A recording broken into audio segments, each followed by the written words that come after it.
पाटन की रानी रुद्राबाई, जिसने सुल्तान बेग आरा के सीने को फाड़कर दिल निकाल लिया था और कर्णावती शहर के बीच में टांग दिया था और धड़ से सर अलग करके पाटन राज्य के बीचों बीच टांग दिया था। गुजरात से कर्णावती के राजा थे राणा वीर सिंह वाघेला। इस राज्य ने कई तुर्क हमले झेले थे पर कामयाबी किसी को नहीं मिली। सुल्तान बेग आरा ने सन 1497 में पाटन राज्य पर हमला किया।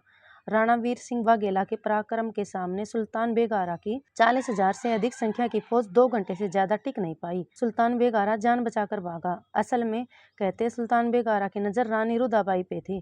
रानी बहुत सुंदर थी। वो रानी को युद्ध में जीतकर अपने हरम में रखना चाहता था। सुल्तान ने कुछ वक्त बाद फिर हमला किया। राज्य का एक साहूकार इस बार सुल्तान बेग आरा से जा मिला और राज्य की सारी गुप्त सूचनाएं सुल्तान को दे दी। इस बार युद्ध में राणा वीर सिंह वाघेला को सुल्तान ने छल से हरा दिया, जिससे राणा वीर सिंह उस युद्ध में वीरगति को प्राप्त हुए। सुल्तान बेग आरा रानी रुद्राबाई को अपनी वासना का शिकार बनाने हेतु राणा जी के महल की ओर 10,000 से अधिक लश्कर लेकर पहुंचा।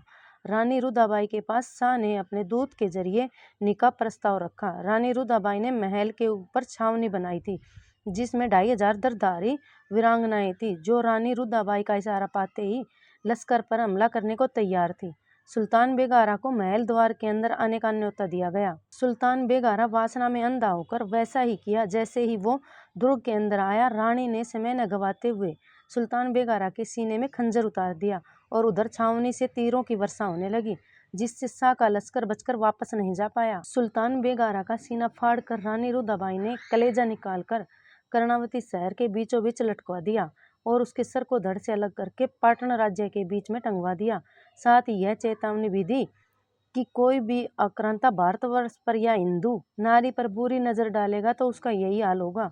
इस युद्ध के बाद रानी रुद्राबाई ने राजपाट सुरक्षित हाथों में सौंपकर जल समाधि ले ली, ताकि कोई भी तुर्क आक्रांता उन्हें अपवित्र न कर पाए। ये देश नमन करता है रानी रुद्राबाई को। गुजरात के लोग तो जानते ही होंगे इनके बारे में। ऐसे ही कोई क्षत्रिय और क्षत्राणी नहीं होता। हमारे पूर्वजों और वीरांगनाओं ने ऐसा कर्म कर क्षत्रिय वंश का मान रखा है और धर्म बचाया है।